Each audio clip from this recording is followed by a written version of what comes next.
السلام علیکم ورحمۃ اللہ وبرکاتہ نحمدہ و نصلی علی رسولہ الکریم اما بعد فاعوذ باللہ من الشیطان الرجیم بسم اللہ الرحمن الرحیم ربی اشرح لی صدری ویسر لی امری واحلل عقدۃ من لسانی یفقہوا قولی واجعل لی وزیرا من اہلی رب زدنی علما اللہم فقہنا فی الدین اللہم انی اسألک علما نافعا وعملا متقبلا ورزقا طیبا اللہم انفعنا بما علمتنا وعلمنا ما ينفعنا وزدنا علما ربی یسر ولا تعسر وتمم بالخیر وبک نستعین آمین یا رب العالمین۔ ہمارا ابھی باب الجہاد جاری ہے۔ حضرت ابو بکر بن ابو موسیٰ اشعری رضی اللہ تعالیٰ سے روایت ہے کہ میں نے اپنے والد حضرت ابو موسیٰ رضی اللہ تعالیٰ عنہ کو فرماتے سنا کہ جب کہ وہ دشمن کے سامنے تھے، رسول اللہ صلی اللہ علیہ وسلم نے فرمایا کہ جنت کے دروازے تلواروں کے سائے تلے ہیں۔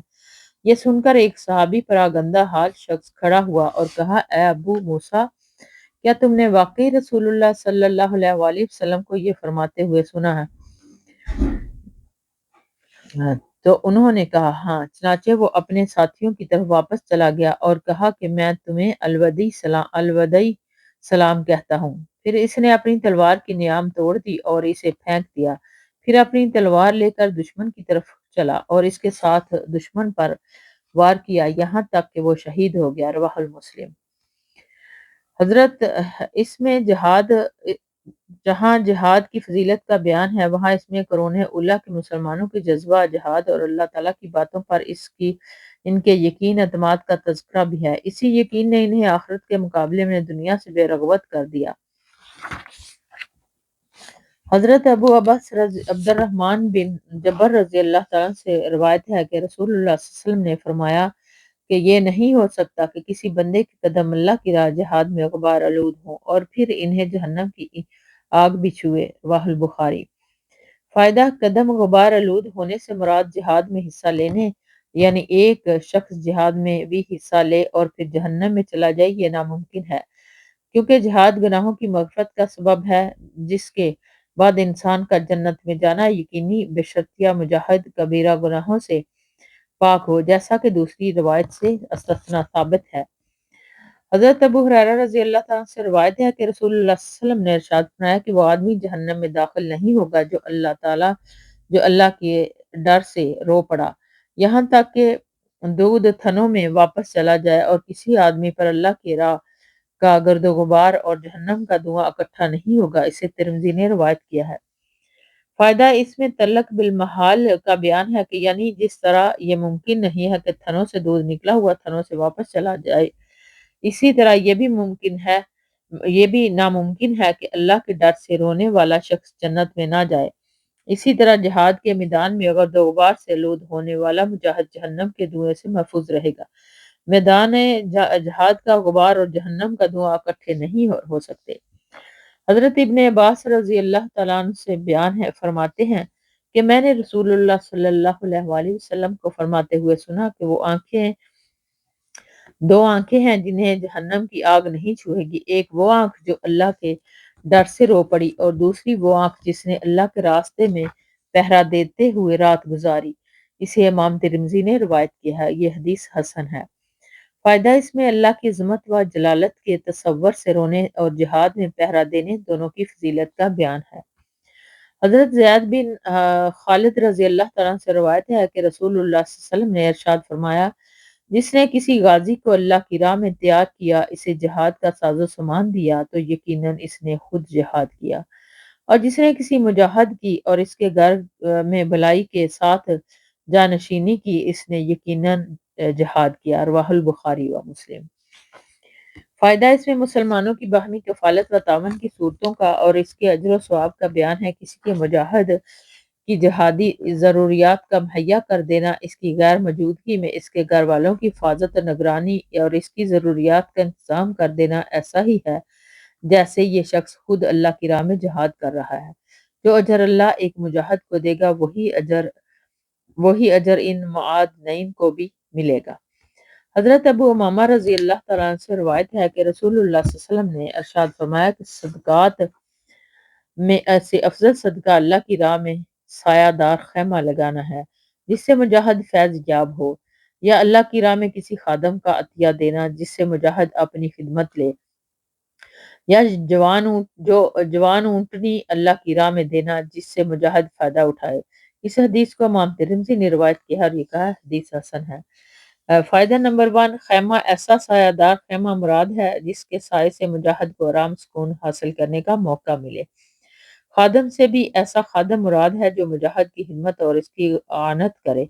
نمبر 2، فحل اونٹ کو کہتے ہیں، اور تروکہ اس جوان اونٹنی کو جو جفتی کے قابل ہو، مطلب تنومند جوان اونٹنی جس سے مجاہد دودھ حاصل کر سکے۔ الغرض ایسا کام کرنا جس سے مجاہد کو راحت، قوت یا سامان خوراک حاصل ہو بہت افضل ہے، اللہ کے ہاں اس پر بہت اجر ملے گا۔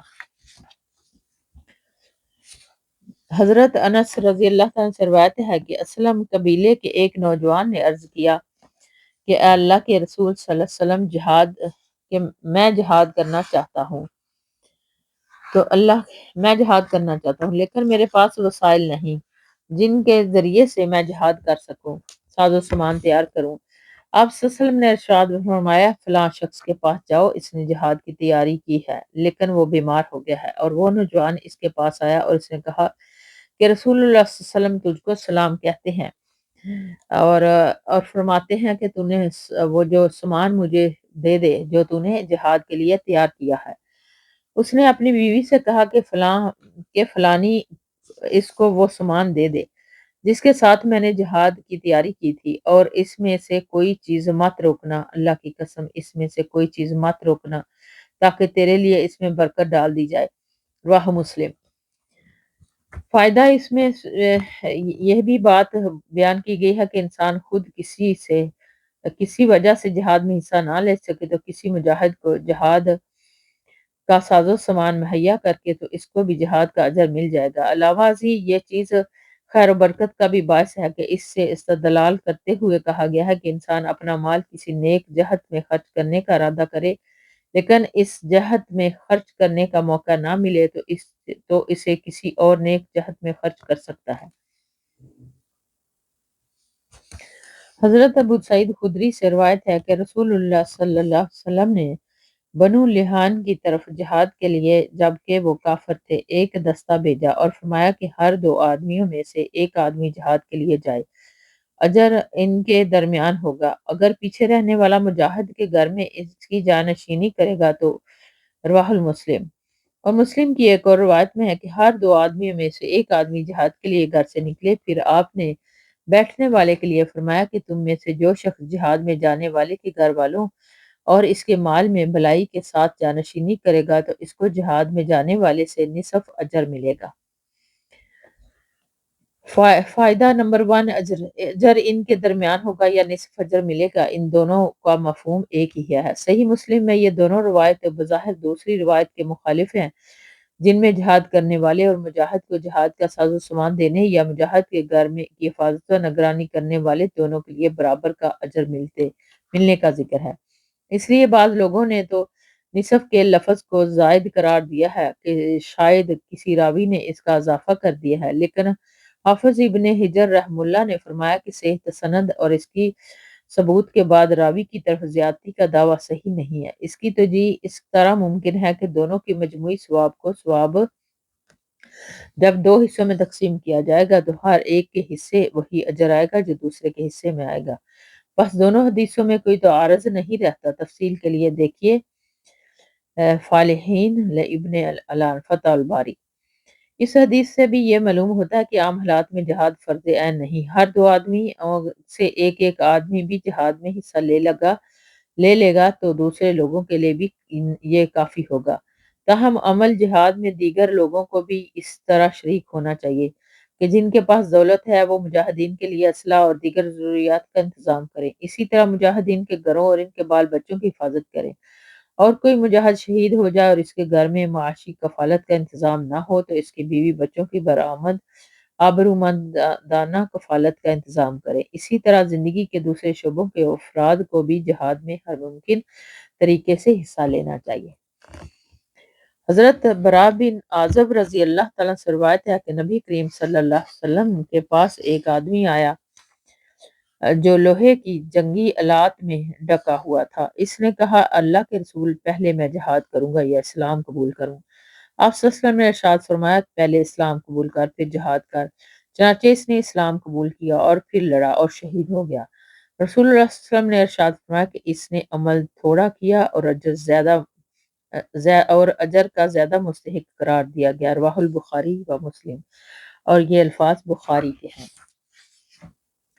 فائدہ نمبر 1، مطلب بعض دفعہ تھوڑے سے عمل پر اللہ تعالیٰ اپنے فضل و کرم سے بہت زیادہ اجر و ثواب عطا فرما دیتا ہے۔ نمبر 2، علاوہ ازیں ایمان کے بعد ہی کوئی انسان اپنے نیک عمل کی جزا کا مستحق ہوگا۔ ایمان کے بغیر کوئی عمل عند اللہ مقبول نہیں۔ حضرت انس رضی اللہ تعالیٰ عنہ سے روایت ہے کہ نبی اکرم صلی اللہ علیہ وسلم نے ارشاد فرمایا کہ کوئی جنت میں جانے والا شخص ایسا نہیں جو دنیا میں لوٹنے کو پسند کرے گا، اور یہ کہ اس لیے کہ زمین میں کوئی چیز ہو سوائے شہید کے وہ آرزو کرے گا کہ وہ دوبارہ دنیا میں آئے اور 10 مرتبہ شہید کیا جائے، کیونکہ شہادت کی وجہ سے ملنے والی بزرگی کو وہ دیکھ لے گا۔ بے شک ایک اور روایت میں ہے کہ کوئی شہادت کی فضیلت کو وہ دیکھ لے گا۔ رواہ البخاری و مسلم۔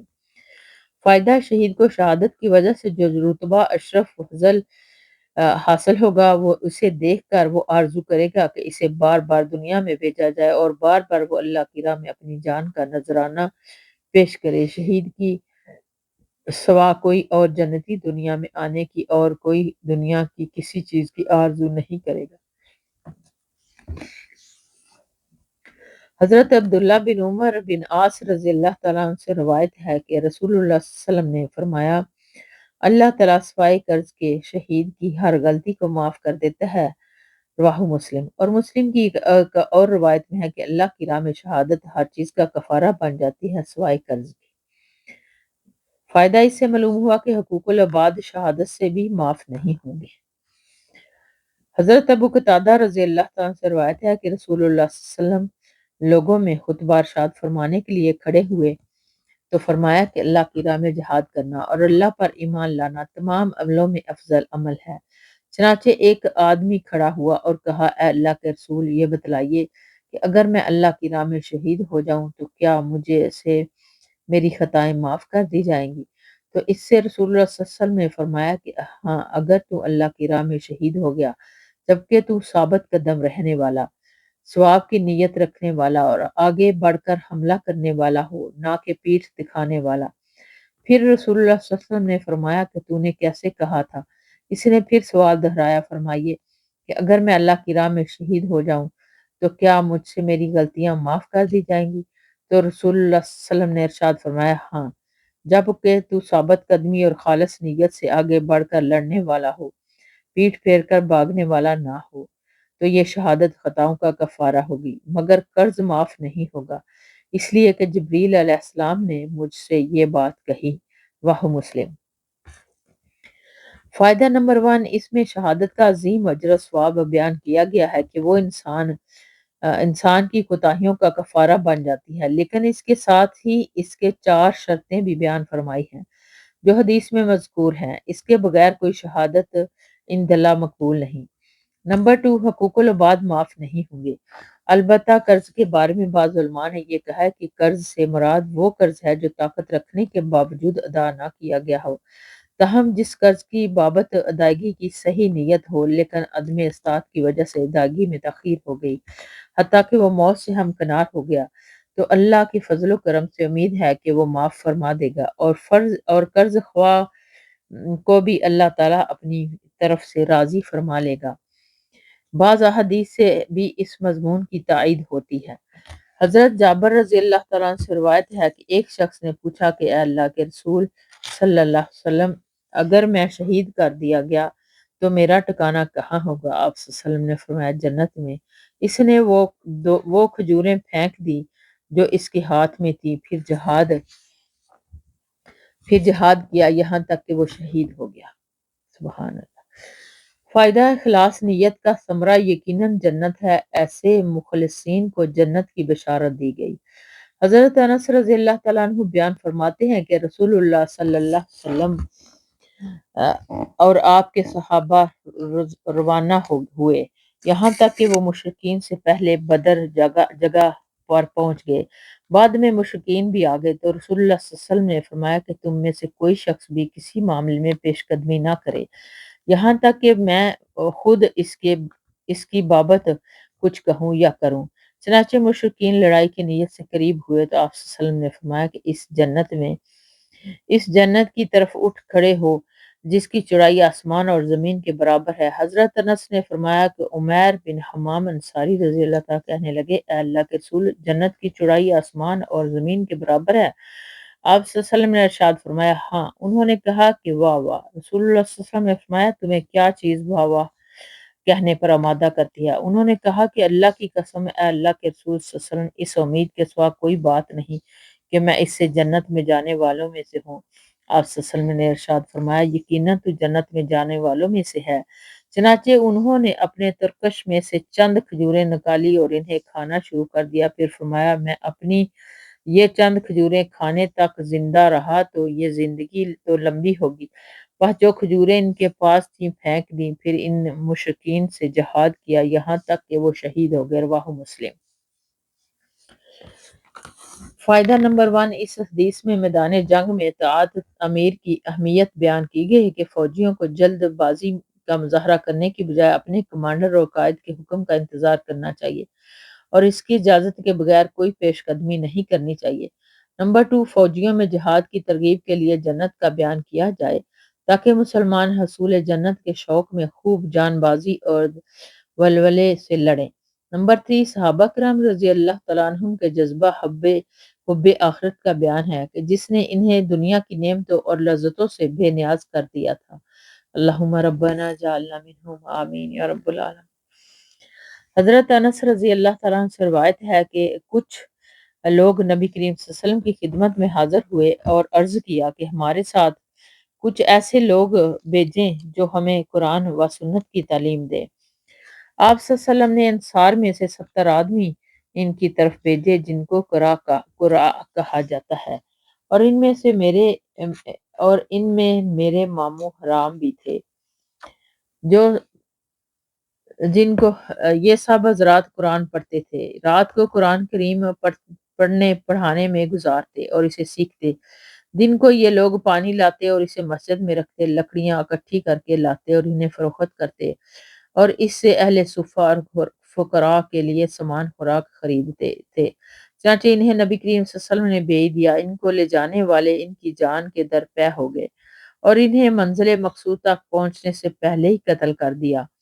پس شہادت سے پہلے انہوں نے کہا کہ اے اللہ، ہمارے نبی صلی اللہ علیہ وسلم کو ہماری طرف سے یہ بات پہنچا دے کہ ہماری تجھ سے ملاقات ہو گئی ہے اور ہم تجھ سے راضی ہو گئے ہیں اور تو ہم سے راضی ہو گیا ہے۔ اور حضرت انس رضی اللہ تعالیٰ کے ماموں حضرت حرام رضی اللہ تعالیٰ کے پاس ان کے پیچھے سے ایک آدمی آیا اور ان کو نیزہ گھونپ دیا یہاں تک کہ وہ ان کے جسم کے پار ہو گیا۔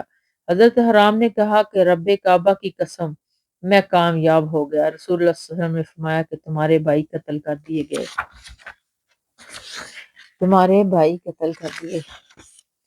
اور انہوں نے بے وقت شہادت یہ کہا کہ اے اللہ، ہماری طرف سے ہمارے نبی صلی اللہ علیہ وسلم کو یہ بات پہنچا دے کہ ہماری تجھ سے ملاقات ہو گئی، ہم تجھ سے راضی اور تو ہم سے راضی ہو گیا۔ رواہ البخاری و مسلم۔ یہ الفاظ مسلم کے ہیں۔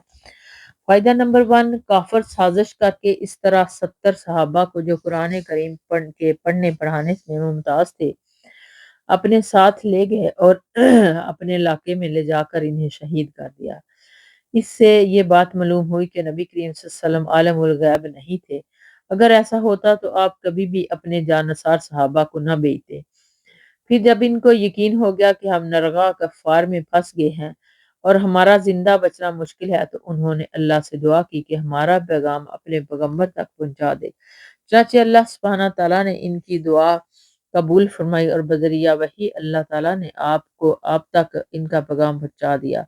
آپ نے وحی کے ذریعے مطلع ہو کر صحابہ کرام رضی اللہ تعالیٰ عنہ کو اس واقعے کی خبر دی۔ اس سے معلوم ہوا کہ صحابہ کا عقیدہ یہ تھا کہ نبی کریم صلی اللہ علیہ وسلم ہر جگہ حاضر ناظر نہیں ہے۔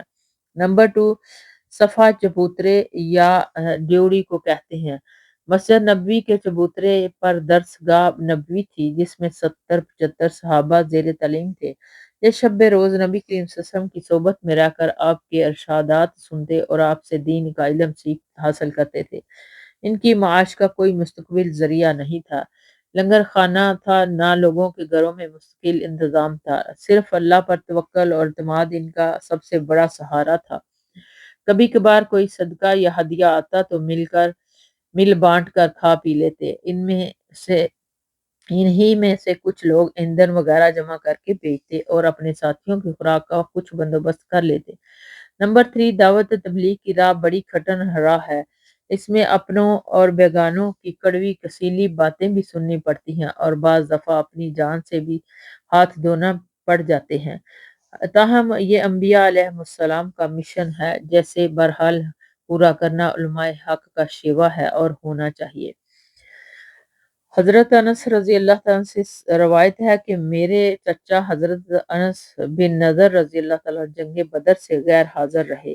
انہوں نے ایک مرتبہ عرض کیا کہ اللہ کے رسول صلی اللہ علیہ وسلم پہلی لڑائی جو آپ نے مشرکین سے لڑی میں اس میں غیر حاضر رہا۔ اللہ تعالیٰ نے مجھے مشرکین کے ساتھ لڑائی میں حاضری کا موقع دیا تو ضرور اللہ تعالیٰ دیکھ لے گا کہ جو میں کروں گا۔ پس جب احد کی لڑائی کا دن آیا تو مسلمان منتشر ہو گئے تو انہوں نے کہا اے اللہ میں تیری طرف اس کام سے معذرت کرتا ہوں۔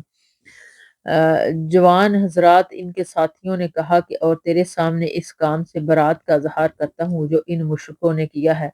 پھر آگے بڑھے، پس ان کا سامنا حضرت سعد بن معاذ سے ہوا تو فرمایا اے سعد بن معاذ، نظر کے رب کی قسم یقیناً میں احد پہاڑ کے ورثے سے جنت کی خوشبو محسوس کر رہا ہوں۔ تو حضرت سعد نے فرمایا اللہ کے رسول صلی اللہ علیہ وسلم جو کچھ انہوں نے نظر نے کیا ہے میں اس کی طاقت نہیں رکھتا۔ حضرت انس بیان کرتے ہیں کہ ہم نے ان کے جسم پر 80 سے زیادہ تلوار کی چوٹی یا نیزے کے زخم یا تیر کے نشان پائے اور ہم نے انہیں اس حالت میں پایا کہ وہ شہید ہو چکے تھے اور وہ مشرکین نے ان کا مسلح کر کے ان کی شکل و صورت بگاڑ دی تھی، بس انہیں ان کی بہن کے سوا کوئی پہچان نہیں سکا، انہوں نے بھی ان کی انگلیوں کے پورے سے پہچانا۔ حضرت انس رضی اللہ تعالیٰ نے فرمایا کہ ہم سمجھتے یا خیال کرتے تھے کہ یہ آیت حضرت نضر اور ان جیسے آدمیوں کے بارے میں نازل ہوئی ہے۔ من اللہ دینا مومنون، مومنوں میں سے کچھ اور لوگ وہ ہیں جنہوں نے وہ عہد سچا کر دکھایا جو انہوں نے اللہ سے کیا تھا، اور بعض ان میں سے وہ ہیں جنہوں نے اپنا ذمہ پورا کر دیا، موت یا شہادت ہمکنار ہو گئے۔ آخر آیت تک بخاری و مسلم گزر چکی۔ فائدہ، یہ حدیث اس سے قبل رقم 109 میں گزر چکی ہے، وہاں امام نبوی رحمہ اللہ نے وضاحت کی ہے۔ وہ دو طرح سے مروی ہے، ایک یا اور ایک را پر زید کے ساتھ لبرین اللہ اور پر اوپر ترجمہ کے مطابق کیا گیا ہے کہ دوسرا یا پیش اور را کے نیچے لبری لا یربین اللہ، یعنی میں کچھ کروں جو کچھ کروں اللہ تعالیٰ اسے لوگوں کے سامنے ظاہر فرما دے گا۔ اس میں انہوں نے بڑے محتاط الفاظ میں نہایت شجاعت و پامردی سے لڑنے کا عزم ظاہر کیا اور کسی کے ادعام سے بھی اجتناب کیا، جس سے یہ سبق ملتا ہے کہ اگر انسان کے دل میں نیکی کا کوئی کام کرنے کا ارادہ ہو تو اس کی بابت لمبے چوڑے دعوے نہ کرے، بلکہ وقت آنے پر عزم ارادے کے مطابق اپنی پوری قوت اور طاقت سے اسے کر گزرے، بے شک اور اس کے کارنامے کو اللہ تعالیٰ خود لوگوں پر واضح فرما دے گا۔ لیکن اگر پہلے ہی دل میں شہرت و ناموری کے بات آ جائے تو وہ عمل ہی عقارت ہو جائے گا، کیونکہ اس میں اخلاص کی جگہ ریا نمود کے جذبے کی شمولیت ہو گئی۔ دیگر فوائد کے لیے محلہ باب اور رقم ملاحظہ کریں۔ حضرت سمرہ رضی اللہ تعالیٰ سے روایت ہے کہ رسول اللہ صلی اللہ علیہ وسلم نے ارشاد فرمایا کہ میں نے رات کو دیکھا کہ دو آدمی میرے پاس آئے، وہ مجھے درخت پر لے کر چڑھے اور ایسے گھر میں مجھے داخل کیا جو بہت خوبصورت اور نہایت شاندار تھا۔ اس سے زیادہ خوبصورت گھر میں نے کبھی نہیں دیکھا۔ ان دونوں نے کہا یہ گھر شہداء کا گھر ہے، رواہ البخاری، اور یہ ایک لمبی حدیث کا ٹکڑا ہے۔ اس میں علم کی بہت سی قسمیں ہیں اور یہ حدیث انشاءاللہ باب التحریم الکتاب میں آئے گی۔ فائدہ نمبر 1، یہ خواب میں آپ کو شہداء کے مقام و مرتبہ کا مشاہدہ کرایا گیا اور انبیاء علیہ السلام کا خواب بھی سچا ہوتا ہے۔ نمبر 2، دو آدمیوں سے مراد دو فرشتے ہیں، جبریل و میکائیل۔ فرشتے اللہ کے حکم اور مشیت سے انسانی صورت اختیار کر سکتے ہیں، بے شک۔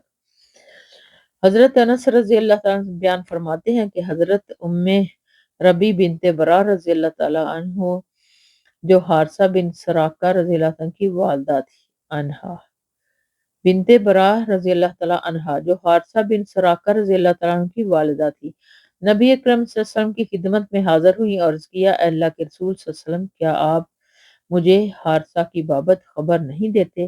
اور یہ بدر والے دن شہید ہو گئے تھے۔ اگر وہ جنت میں ہے تو میں صبر کروں، اور اگر اس کے علاوہ کوئی اور بات ہے تو میں اس پر خوب جی بھر کر روؤں۔ آپ صلی اللہ علیہ وسلم نے ارشاد فرمایا، اے ام حارثہ، جنت میں متعدد درجے ہیں اور تیرا بیٹا جنت کے اعلیٰ ترین درجے فردوس میں پہنچ گیا ہے، رواہ البخاری۔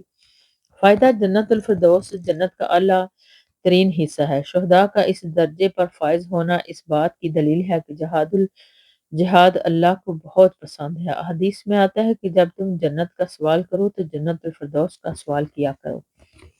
اللہم ربنا جعلنا منہم جنت الفردوس۔ حضرت جابر بن عبداللہ رضی اللہ تعالیٰ عنہ بیان فرماتے ہیں کہ میرے والد نبی کریم صلی اللہ علیہ وسلم کی خدمت میں لائے گئے جبکہ مسلح کر کے ان کی شکل و ہیبت بگاڑ دی گئی تھی، چنانچہ ان کی لاش آپ کے سامنے رکھ دی گئی اور ان کے چہرے سے کپڑا ہٹانے لگا تو کچھ لوگوں نے مجھے روک دیا۔ اس پر نبی کریم صلی اللہ علیہ وسلم نے فرمایا کہ فرشتے تیرے والد کو اپنے پروں سے برابر سایہ کرتے رہے، رواہ البخاری و مسلم۔ فائدہ نمبر 1، مسلح شکل و صورت کے بگڑ جانے کو کہتے ہیں، جیسے دشمنی میں ناک، کان وغیرہ کاٹ کر آنکھیں نکال کر شکل و صورت بگاڑ دی جائے، یا دوران جنگ میں اسی طرح ہو جائے۔ بہت سے صحابہ کرام رضی اللہ تعالیٰ عنہم کے ساتھ کفار و مشرکین نے بغض عناد میں اس طرح معاملہ کیا، لیکن اسلام نے مسلمانوں کو اپنے دشمنوں کا مسلح کرنے سے منع فرمایا۔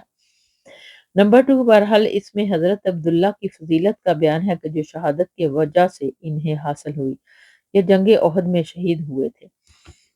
حضرت سہل بن حنیف رضی اللہ تعالیٰ عنہ سے روایت ہے کہ رسول اللہ صلی اللہ علیہ وسلم نے ارشاد فرمایا کہ جو شخص سچے دل سے اللہ تعالیٰ سے شہادت کی دعا مانگتا ہے تو اللہ تعالیٰ اس کو شہداء کے مرتبوں پر پہنچا دے گا، اگرچہ اسے موت اپنے بستر پر ہی ہو، رواہ مسلم۔ یہ روایت باب الصدق رقم 57 میں گزر چکی ہے۔ اس میں شہادت کی آرزو اور اس کی دعا کرنے کا استحباب ہے۔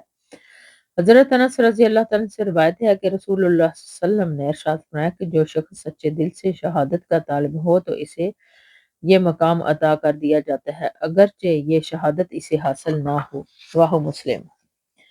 فائدہ، اس میں حسن نیت کا فائدہ ہے اور صلہ بیان کیا گیا ہے، جس میں اس امر کی ترغیب ہے کہ انسان کو اپنی نیت صحیح اور زیادہ سے زیادہ نیکی کے کاموں کی رکھنی چاہیے۔ اس میں سے اگر وہ کچھ کر بھی نہیں سکے گا تب بھی اللہ تعالیٰ اسے ان کا اجر عطا فرما دے گا۔ اسی طرح شہادت اور اللہ کی راہ میں فدا ہونے کی آرزو بھی ہر مسلمان کو کرنی چاہیے تاکہ وہ رتبہ شہادت سے سرفراز ہو سکے، بے شک۔ حضرت ابو ہریرہ رضی اللہ تعالیٰ عنہ سے روایت ہے کہ رسول اللہ صلی اللہ علیہ وسلم نے ارشاد فرمایا کہ شہید قتل سے اتنی تکلیف محسوس کرتا ہے جتنی تم میں سے کوئی شخص چیونٹی کے کاٹنے کی تکلیف محسوس کرے، اسے ترمذی نے روایت کیا ہے۔ فائدہ، شہادت کی موت کو اللہ نے جس طرح آسان بنایا ہے اس میں اس کا بیان ہے تاکہ لوگ شہادت سے نہ گھبرائیں۔ حضرت عبداللہ بن ابی اوفا رضی اللہ تعالیٰ عنہ سے روایت ہے کہ رسول اللہ صلی اللہ علیہ وسلم نے اپنے بعض ان ایام میں جن میں آپ کا مقابلہ دشمن سے ہو انتظار فرمایا یہاں تک کہ سورج ڈھل گیا، پھر آپ نے لوگوں میں کھڑے ہو کر فرمایا کہ اے لوگو، دشمن سے لڑنے کی آرزو مت کرو، اللہ تعالیٰ سے عافیت کا سوال کرو۔ چنانچہ جب تمہارا دشمن سے مقابلہ ہو تو ثابت قدمی رہو اور جان لو کہ جنت تلواروں کے چھاؤں میں ہے۔ پھر فرمایا کہ اے اللہ، کتاب کے نازل کرنے والے، بادلوں کو چلانے والے اور دشمن کے لشکروں کو شکست دینے والے، ان کو شکست دو چار فرما اور ان کے مقابلے میں ہماری مدد فرما۔ رواہ البخاری و مسلم۔ فائدہ نمبر 1، یہ روایت باب الصبر رقم 53 میں گزر چکی ہے۔ اس سے معلوم ہوا کہ جنگ کا آغاز زوال شمس کے بعد کرنا بہتر ہے، کیونکہ نبی کریم صلی اللہ علیہ وسلم نے بھی اس کا اہتمام فرمایا۔ نمبر 2، لڑائی کی آرزو کرنا ممنوع ہے، تاہم جب لڑائی ناگریز ہو جائے تو اس سے فرار اختیار نہ کرے، بلکہ ثابت قدمی کا مظاہرہ کرے اور خوب جم کر لڑے۔ نمبر 3، صبر و استقامت کے ساتھ اللہ سے فتح و نصرت کی دعائیں بھی کی جائیں، کیونکہ تمام اختیارات اسی کے پاس ہیں اور اس کی مشیت کے بغیر فتح حاصل نہیں ہو سکتی۔ بے شک حضرت سہل بن سعد رضی اللہ تعالیٰ عنہ سے روایت ہے کہ رسول اللہ صلی اللہ علیہ وسلم نے ارشاد فرمایا کہ 2 دعائیں رد نہیں کی جاتی، یا فرمایا کہ کم ہی رد کی جاتی ہیں: اذان کے وقت کی دعا اور لڑائی کے وقت کی دعا، جبکہ باہم گمسان کا کارن ہو۔ اسے امام ابو داؤد نے صحیح سند کے ساتھ روایت کیا ہے۔ حضرت انس رضی اللہ تعالیٰ عنہ بیان فرماتے ہیں کہ رسول اللہ صلی اللہ علیہ وسلم جب جہاد کرتے تو یہ دعا فرماتے: اے اللہ، تو ہی میرا بازو اور میرا مددگار ہے، تیری ہی مدد سے میں پھرتا اپنا دفاع کرتا اور تیری ہی توفیق سے میں دشمن پر حملہ کرتا ہوں اور لڑتا ہوں۔ رواہ الترمذی۔ دعا کیا تھی؟ اللہم انت عدودی و نصیری بک احولی و بک اصول و بک اقاتل۔ رواہ ابو داؤد و ترمذی۔ فائدہ، ظاہری اسباب وسائل کی فراہمی کے ساتھ اللہ سے فتح و نصرت کی دعا بھی ضروری ہے کہ اللہ کی طرف رجوع اور اس کی یاد اور اس سے استثناءات مومن کے لیے بہت بڑا سہارا اور قوت کا باعث ہے۔ حضرت انس رضی اللہ تعالیٰ عنہ بیان فرماتے ہیں کہ رسول اللہ صلی اللہ علیہ وسلم جب جہاد کرتے تو یہ دعا فرماتے۔ فائدہ، ظاہری اسباب وسائل کی فراہمی کے ساتھ اللہ سے فتح و نصرت کی دعا بھی ضروری ہے کہ اللہ کی طرف رجوع کی اور اس کی یاد سے استناد مومن کے لیے بہت بڑا سہارا اور قوت ہے۔ حضرت ابو موسیٰ رضی اللہ تعالیٰ عنہ سے روایت ہے کہ نبی کریم صلی اللہ علیہ وسلم جب دشمن سے خوف محسوس فرماتے تو یہ دعا پڑھتے: اللہم انا نجعلک فی نحورہم و نعوذ بک من شرورہم۔ اے اللہ، ہم تجھ ہی کو ان کے مد مقابل کرتے ہیں اور تجھ ہی سے ان کی شرارتوں سے پناہ مانگتے ہیں۔ اسے ابو داؤد نے صحیح سند کے ساتھ روایت کیا ہے۔ فائدہ، یعنی خوف کے وقت یہ دعا پڑھی جائے کیونکہ اللہ تعالیٰ ہی دشمن سے بچانے والا ہے، اس لیے اس دعا سے التجا کی جائے۔ حضرت ابن عمر رضی اللہ تعالیٰ عنہ سے روایت ہے کہ بے شک رسول اللہ صلی اللہ علیہ وسلم نے فرمایا کہ گھوڑوں کی پیشانیوں میں قیامت تک کے لیے بھلائی رکھ دی گئی ہے۔ رواہ البخاری و مسلم۔ یہ فائدہ نمبر 1، یہ خیز انہی گھوڑوں میں ہے جو جہاد کی غرض سے ہوں، کیونکہ خیر سے مراد سلن جو اجر و ثواب ہے، تاہم غنیمت بھی اسی میں شامل ہے۔ اس نقطہ نظر سے گھوڑوں کو رکھنا اور پالنا نہایت پسندیدہ ہے۔ نمبر 2، پہلے زمانے میں جنگی اعتبار سے گھوڑوں کی اہمیت محتاج وضاحت نہیں، تاہم آج بھی جبکہ جنگ کا سہارا اسلوب بدل گیا اور متعدد نئے خطرناک ہتھیار تیار کر لیے گئے، گھوڑے جنگ میں نہایت اہم کردار ادا کرتے ہیں۔ حضرت عروہ بارقی رضی اللہ تعالیٰ عنہ سے روایت ہے کہ نبی کریم صلی اللہ علیہ وسلم نے فرمایا کہ گھوڑوں کی پیشانی میں قیامت تک کے لیے بھلائی رکھ دی گئی ہے، یعنی اجر اور غنیمت۔ رواہ البخاری و مسلم۔ فائدہ، اجر و ثواب نفع اجل دیر سے ملنے والا فائدہ اور مال غنیمت نفع عاجل اور فوری حاصل ہونے والا فائدہ ہے۔ حضرت ابو ہریرہ رضی اللہ تعالیٰ عنہ سے روایت ہے کہ بے شک رسول اللہ صلی اللہ علیہ وسلم نے ارشاد فرمایا کہ جس نے اللہ پر ایمان رکھتے ہوئے اور اس کے وعدے کی تصدیق کرتے ہوئے اللہ کی راہ میں گھوڑا پالا تو یقیناً اس کی گھاس، اس کی سرابی، اس کی لید اور اس کا پیشاب قیامت والے دن ان کے پلڑوں میں ہوں گے، اس کے اعمال میں شامل ہو کر تلیں گے۔ رواہ البخاری۔ فائدہ نمبر 1، گھوڑے کے مذکورہ ساری چیزیں نیکیاں بن جائیں گی اور گھوڑا پالنے والے کے اعمال میں شامل کر ترازو میں تلیں گی۔ نمبر 2، اس میں ترغیب ہے کہ اللہ کی راہ میں یعنی جہاد کی غرض سے گھوڑے پالے جائیں، اور اس لیے کہ انسان جو کچھ ان پر خرچ کرے گا، وہ جو کچھ گھوڑوں کے اندر سے نکلے گا، ان سب پر اجر ملے گا۔ حضرت ابو مسعود رضی اللہ تعالیٰ عنہ سے روایت ہے کہ ایک آدمی مہار ڈالی ہوئی ایک اونٹنی رسول صلی اللہ علیہ وسلم کے پاس لے کر آیا اور عرض کیا کہ یہ اللہ کی راہ میں جہاد کے لیے ہے۔ تو رسول اللہ صلی اللہ علیہ وسلم نے فرمایا کہ تیرے لیے اس کے بدلے میں قیامت والے دن 700 اونٹنیاں ہوں گی، سب کی سب مہار والی اونٹنی ہوگی۔ واہ المسلم۔ فائدہ اس میں اس اخروی اجر کا بیان ہے جو نیکیوں پر قیامت کے روز ملے گا۔ ہر نیکی کا اجر اللہ تعالیٰ کم از کم 10 گنا اور زیادہ سے زیادہ 700 گنا تک، بلکہ اس سے زیادہ بھی عطا فرمائے گا۔ اس میں 700 گنا کے ثواب خوشخبری ہے، 100 گنا کی خوشخبری ہے۔ حضرت ابو حماد یا ابو سعد یا ابو اسد یا ابو عامر یا ابو عمر یا ابو الاسد یا ابو عبس عقبہ بن عامر جہمی رضی اللہ تعالیٰ عنہم بیان فرماتے ہیں کہ میں نے رسول اللہ صلی اللہ علیہ وسلم کو منبر پر فرماتے ہوئے سنا کہ آپ صلی اللہ علیہ وسلم نے یہ آیت تلاوت فرمائی، تم ان کافروں کے مقابلے میں اپنی امکانی قوت تیار کرو۔ پھر فرمایا کہ سن لو، قوت سے مراد تو تیر اندازی ہے، خبردار قوت سے مراد تیر اندازی ہے، خبردار قوت سے مراد تیر اندازی ہے۔ رواہ مسلم۔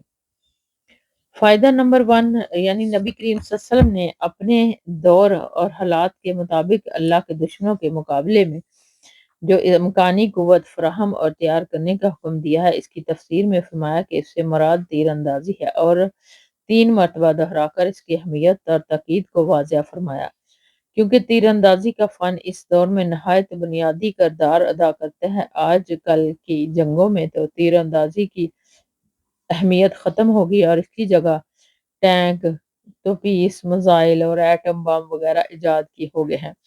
اسی طرح فضائی جنگ کے لیے ایئر فورس، جنگی جہاز اور اس کے ساز و سامان، بحری جنگ کے لیے نیوی، بحری بیڑے اور ابدوزیں اور اس سے متعلقہ سامان کی اہمیت ہے۔ اب قرآن کے حکم فراہمی قوت کا مطلب مذکورہ چیزوں کی مکمل تیاری اور فراہمی ہے۔ نمبر 2، مسلمانوں کے لیے ضروری ہے کہ وہ تمام جدید ہتھیاروں کا انتظام کرے اور ان سے غفلت نہ کرے۔ آج کل کے مسلمانوں نے اس میں تغافل اور تساہل سے کام لیا ہے، جس کا نتیجہ ہے کہ جنگ کے جدید ذرائع کا علم کافروں کے پاس زیادہ ہے اور اس کے بل بوتے پر وہ دنیا پر چھائے ہوئے ہیں اور کوس لمن الملک بجا رہے ہیں۔ مسلمان جب تک اس قرآنی حکم کے مطابق کافروں سے زیادہ یا ان کے برابر کم از کم ان کی طرح کی جنگی قوت اور استعداد بہم نہیں پہنچائیں گے تو وہ کفر کی یلغار کا مقابلہ اور کافروں کو شکست سے دوچار نہیں کر سکیں گے، جبکہ اسلام کی سربلندی کے لیے کفر کی قوت و شوکت کا خاتمہ ضروری ہے۔